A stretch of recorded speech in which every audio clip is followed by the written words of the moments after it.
Hey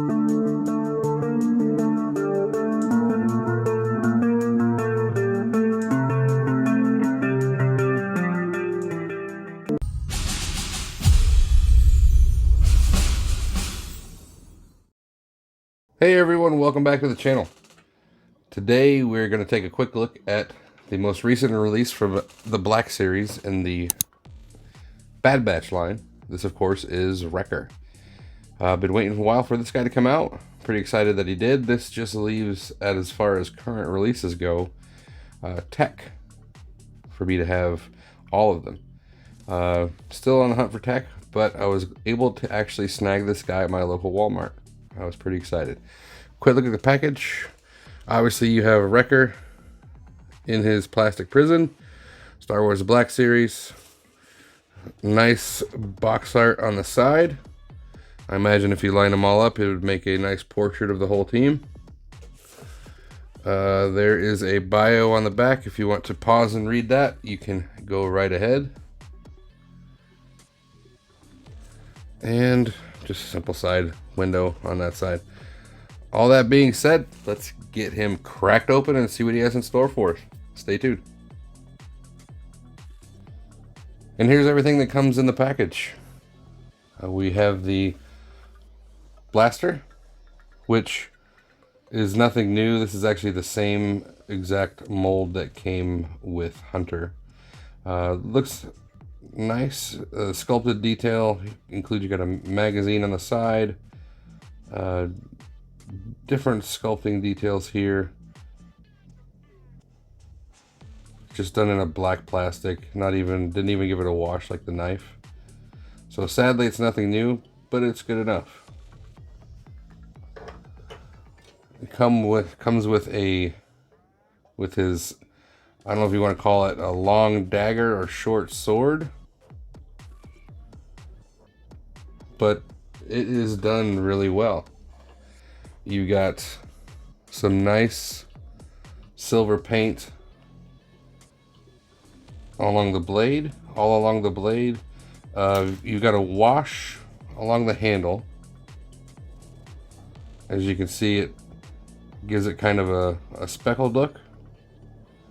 Nice serrated edge along the top of the blade. But yeah, the sculpt work and the paint on this really make it pop, in my opinion. Nice sculpt work along the hilt of the knife too. So that's nicely done. You do get the backpack, which again, just gray black plastic with some painted details. You've got the nice red skull emblem for Clone Force 99 on the back, as well as some blue and red highlights on the bottom and the side. I guess these are grenades. The only disappointing thing about the backpacks is there is no weapon storage.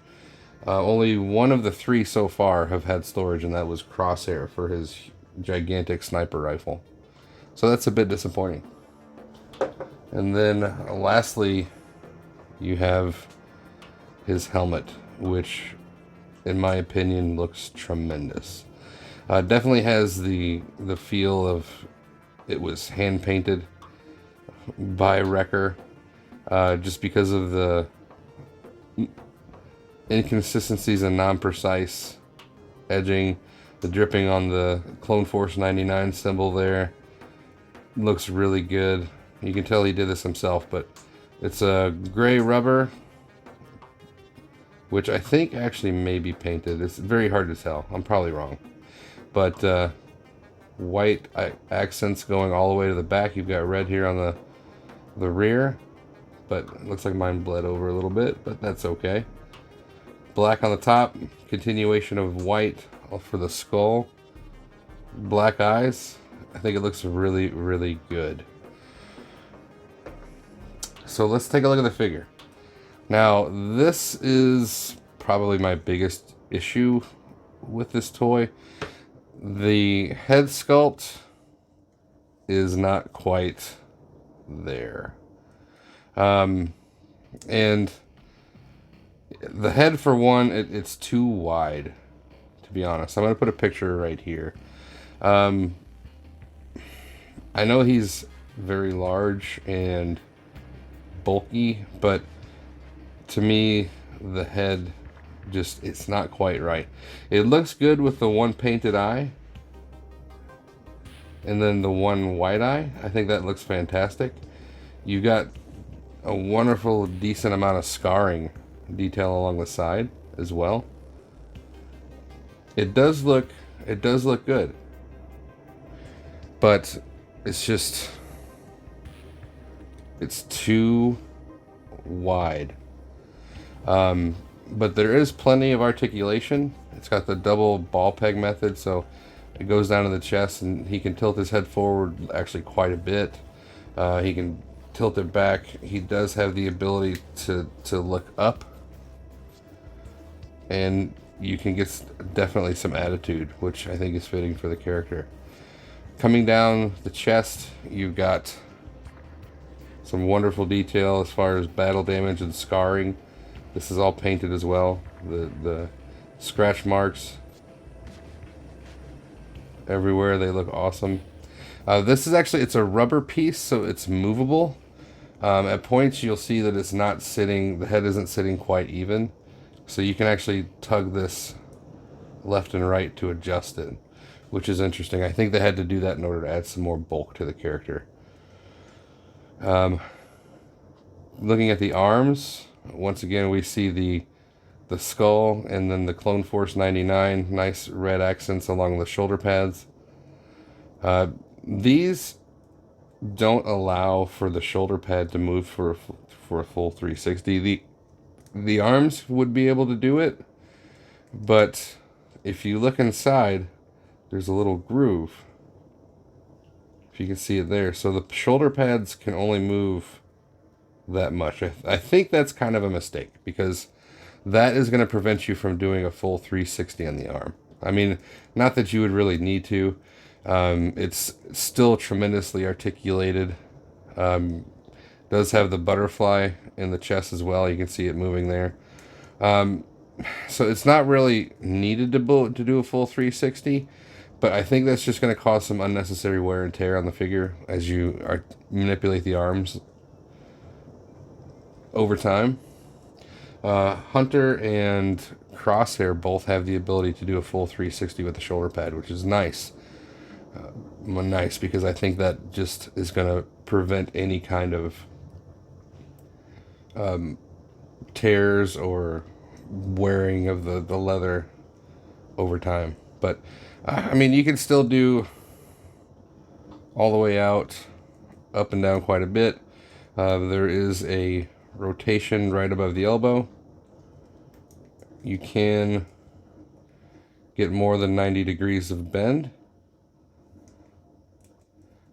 Coming down the arm, you've got this wonderful forearm armor. Again, painted in places with the black on the bottom, red on the top. Coming down to the hands, you've got his armor for the back of the gauntlets there, and then some nicely detailed leather gloves. Same on the other side. The only difference is, well, they're actually the same. Same emblem on that shoulder pad as well. As far as the waist, again, nicely detailed damage there.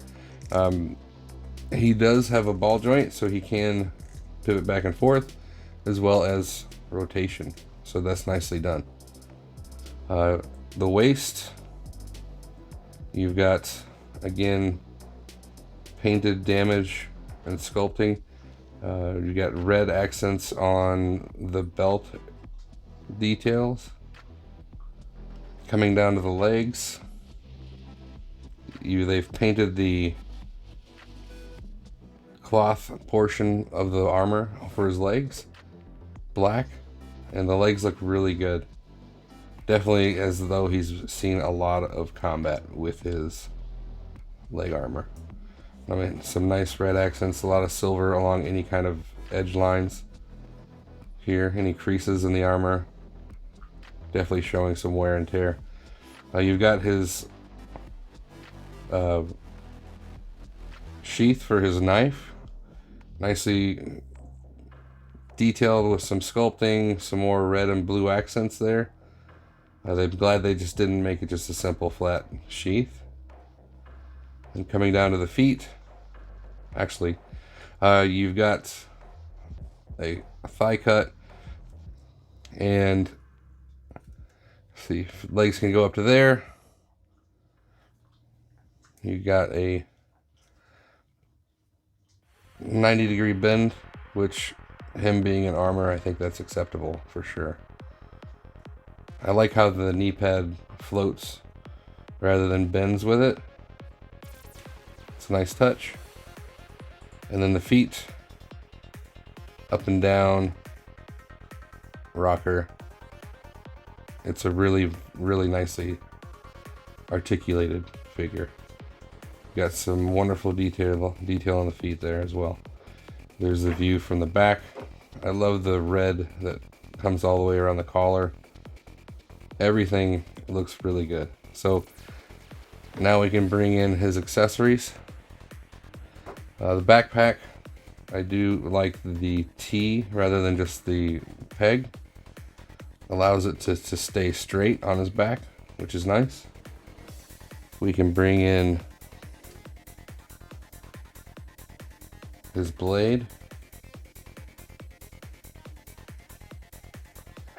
And the helmet. Now, the helmet at first I thought was going to be a problem fitting on the head, but it is actually expanded quite nicely. So there we go. Looks great. And you do have a surprising amount of movement with the helmet on also. And I mean, it's going to come off as you manipulate it sometimes, but I definitely think that's acceptable. And of course, he will hold his gun in the trigger hand.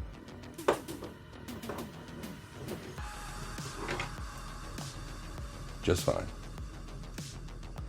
And one thing I didn't mention is the wrists do have the typical up and down and pivot in and out, as well as rotation.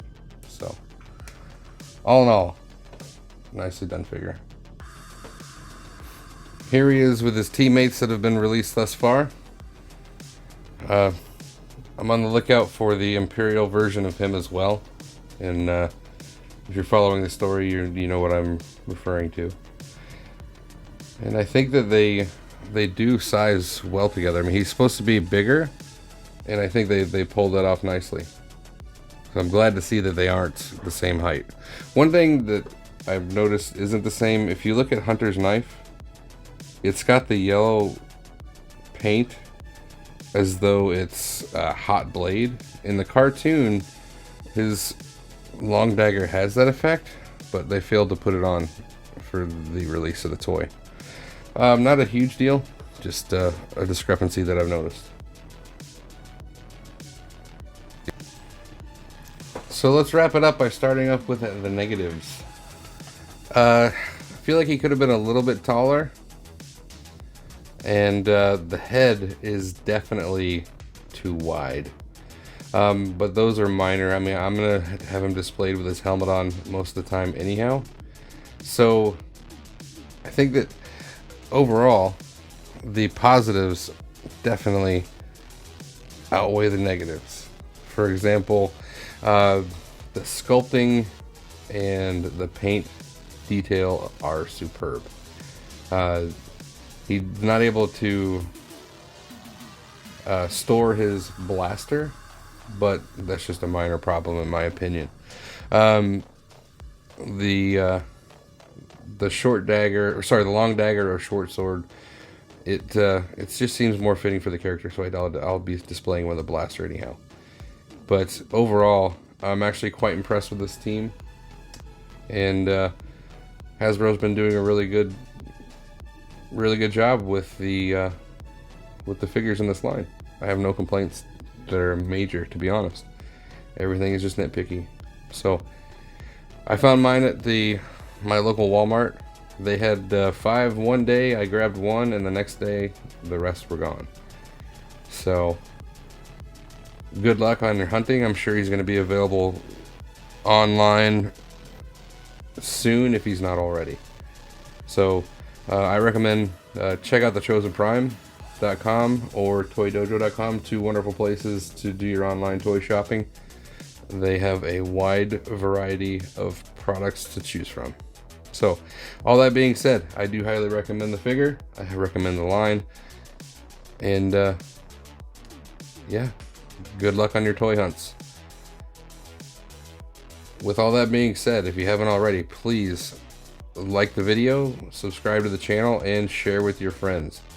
A few of those minor things that you can do will help the channel grow tremendously. This has been Memo, and I hope to see you again next time.